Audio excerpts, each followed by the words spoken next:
हाँ तो यही प्यारे साथियों तो नमस्कार। जितने भी बिहार एमएमएस एग्जाम का तैयारी करता है उन सभी के लिए बीवीआई क्वेश्चन लाए हैं जो कि बुक का है। और इसमें से पूछा कुछ क्वेश्चन इंडिया कंपनी अंग्रेज भारत कब आया था। ईस्ट इंडिया कंपनी एक कंपनी था। जैसे भारत का एक कंपनी होता है टाटा, होता है टाटा। वैसे ही इंग्लैंड में इंग्लैंड में जो है ना एक कंपनी होता था ईस्ट इंडिया कंपनी। वही कहा गया है ईस्ट इंडिया कंपनी। भारत कब आया था 1600 ईस्वी में आया था। समझ गया। अंग्रेजी व्यापार को क्या कहा जाता था।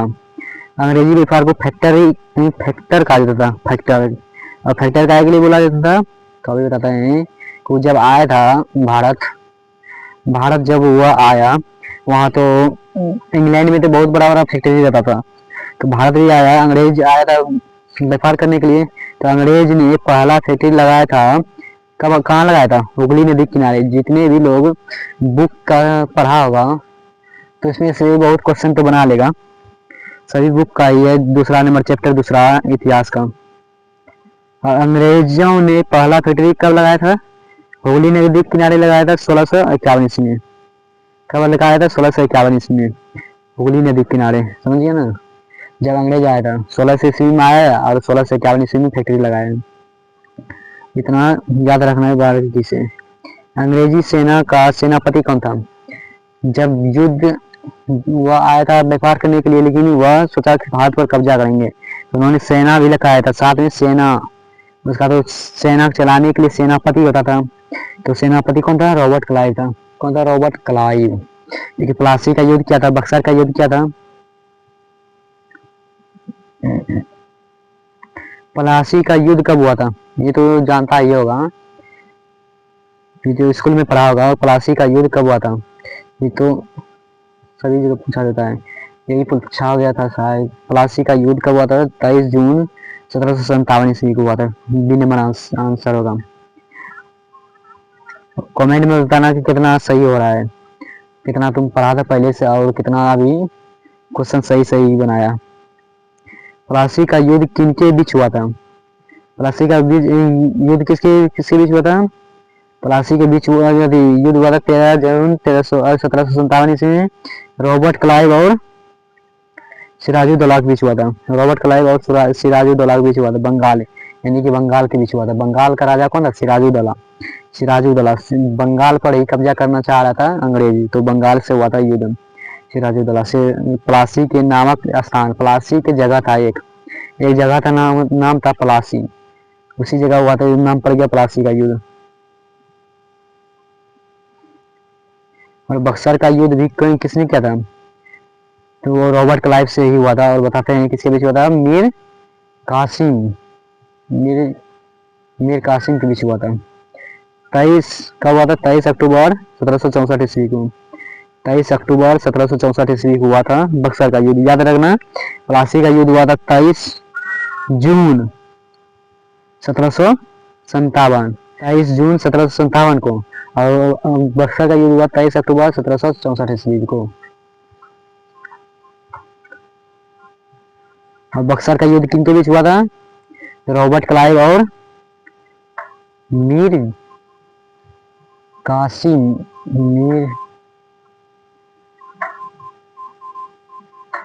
किनके बीच हुआ था, मीर जाफर की मीर कासिम के बीच,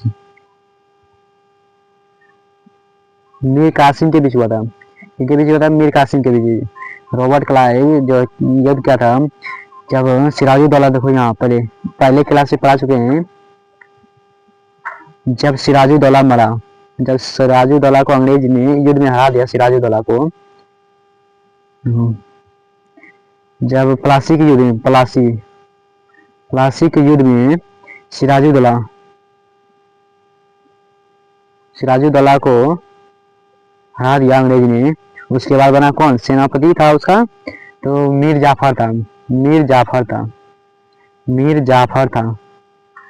जाफर ने भी बात इसके सिराजुद्दौला आदि अंग्रेजों ने बनाया मीर जाफर को बंगाल का राजा।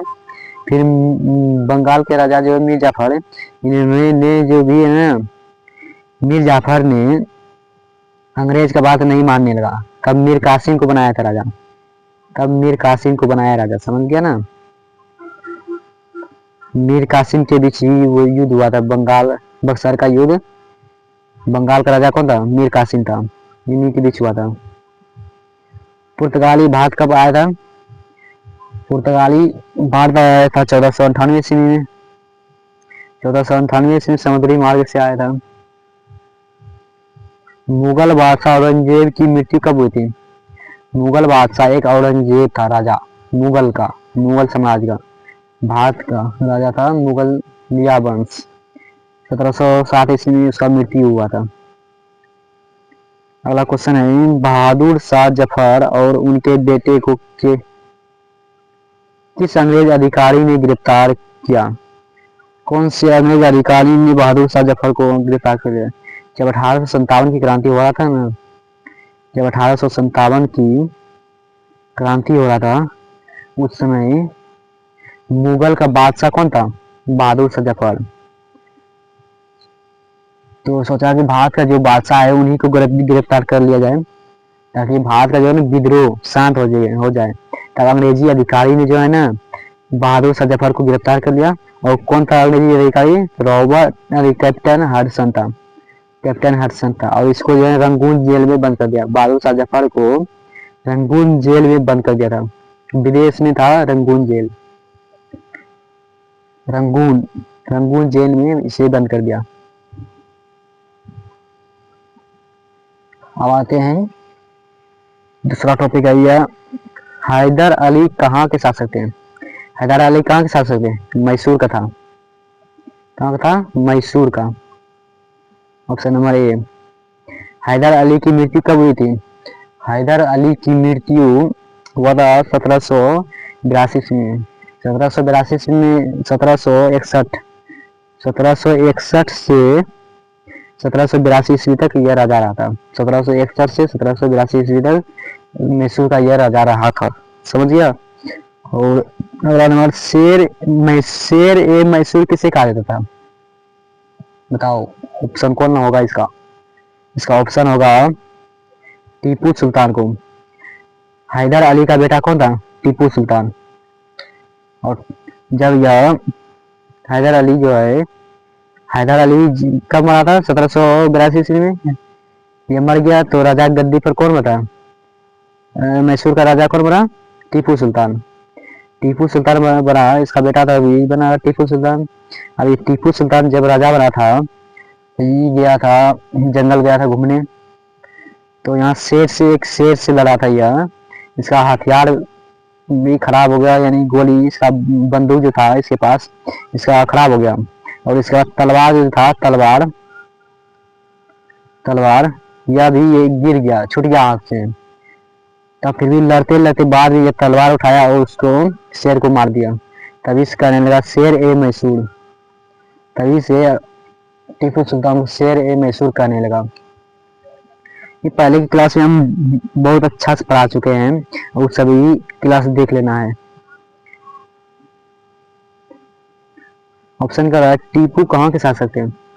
टीपू कहाँ के शासक थे? अभी बताएं कि मैसूर का था। टीपू सुल्तान मैसूर का राजा कब बना?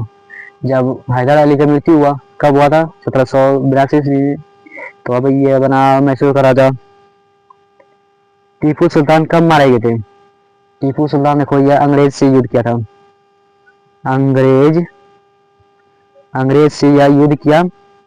कब किया? 1799 ईस्वी में। यह बना 1782 ईस्वी में, यह बना मैसूर का राजा। और इन्होंने अंग्रेज से युद्ध करना शुरू हो गया। अंत में 1799 ईस्वी में जो है ना अपना राज्य का रक्षा करते हुए ये मर गया युद्ध में मारा गया था 1799 ईस्वी में। सभी नोट करते जाओ और याद कर लेना, या तो स्क्रीनशॉट ले लो, समझिए ना।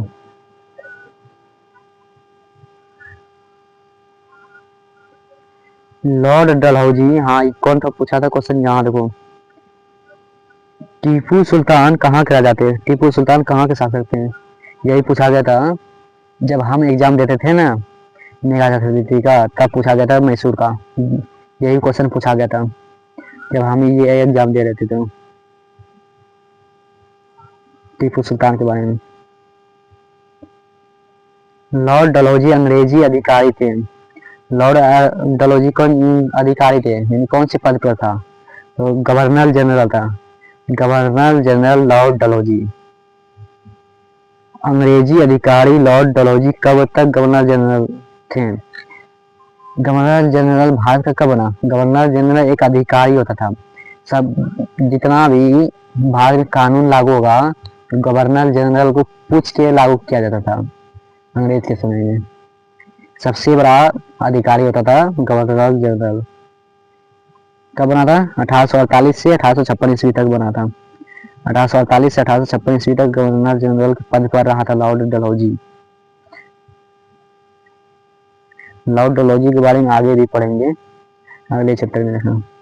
गवर्नर जनरल लॉर्ड डलहौजी एक नीति अपनाई थी। गवर्नर जनरल ने एक नीति अपनाई थी जिसे विलय की नीति कहते हैं। क्या कहते हैं? विलय की नीति कहते हैं। देश को चलाने के लिए जो है ना एक नीति अपनाया था गवर्नर जनरल। कौन सा? विलय की नीति। अब देखो यहाँ एक और गवर्नर जनरल जब खत्म हुआ लॉर्ड डलहौजी, तब आया था यह गवर्नर जनरल वारेन हेस्टिंग आया था। इन्होंने 1772 ईस्वी में एक नया व्यवस्था स्थापित किया, एक देश को चलाने के लिए, न्याय करने के लिए एक अलग इन्होंने कानून बनाया। कब? तो 1772 ईस्वी में। बताते हैं कौन से कानून। प्रत्येक जिला में 2 अदालत होंगे। इन्होंने कहा कि प्रत्येक जिला, जितने भी भारत में जिला है, प्रत्येक जिला में 2 अदालत होंगे। पहला अदालत होगा फौजदारी, दूसरा होगा दीवानी अदालत। और इसको समझते हैं होता है क्या है।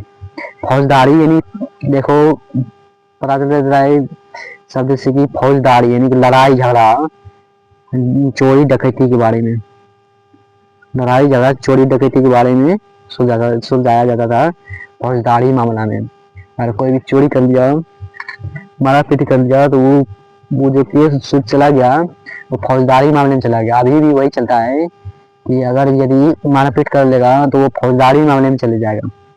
और दीवानी मामला आता है कि जमींदार जमीन के मामले में जो शांतिपूर्वक से झगड़ा हुआ और वह सॉल्व होने के लिए हो जाएगा दीवानी मामला में, क्योंकि उसमें तो उतना नुकसान होता नहीं है दीवानी मामला में। और उसका जो और इसका फैसला कौन करता था? न्याय करने वाला कौन था? न्यायाधीश। और पूछेगा काजी, काजी का अर्थ क्या होता है? तो वरना न्यायाधीश होता है, न्यायाधीश होता है। उस समय का न्यायाधीश कौन होता था? अंग्रेज होता था।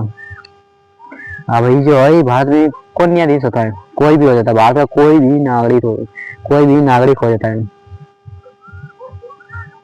भारत का कोई भी नागरिक बन जाता है न्यायाधीश। तो यहाँ ये समाप्त होता है क्लास। इसमें से बताएं कुछ क्वेश्चन इसमें पूछा गया भी था और बुक से ही पूछा ही जाता है। तो इतना पे यही समाप्त होता है। चैनल को सब्सक्राइब कर दो, सब्सक्राइब, समझ गया, ताकि पढ़ाएं तो हर नोटिफिकेशन पहला मैसेज जो है ना पहुंच सके। और कमेंट में बताना कि कितना सही हुआ।